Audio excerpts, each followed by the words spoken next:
జొన్నలగడ్డ సిద్ధు అన్న ఒక్కడే బాగుంది. మిగతాది story, screen play, direction, story line బాగుంది. కాకపోతే డైరెక్షన్ మన భాస్కర్ ఉన్నాడు కదా, భాస్కర్ స్టోరీ తీసే విధానం జొన్నలగడ్డ సిద్ధుకి ఆయన వే ఆఫ్ టాప్లా ఆయనకు సూట్ అయ్యేలా తీయలేని మూవీ.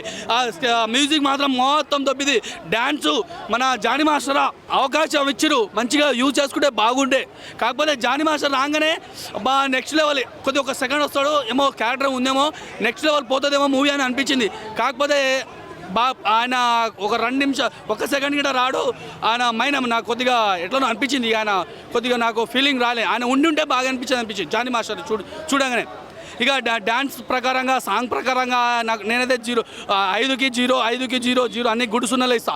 నేను ఈ 2.5 రేటింగ్ ఎందుకు ఇస్తున్నా అంటే, నాకు జొన్నల హీరో ఒక్కడే నచ్చుడు.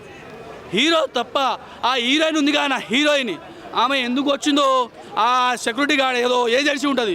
జాక్ మూవీలో ఒక హీరో ఉండాలి, ఒక హీరోయిన్ ఉండాలి. హీరోయిన్ పని ఏం బాలే. ఇక సమాజానికి మాత్రం యూజ్ఫుల్, ఫ్యాన్స్కి మాత్రం ఫట్ చేస్తుంది, ఫ్యాన్స్కి మాత్రం నచ్చదు ఈ మూవీ.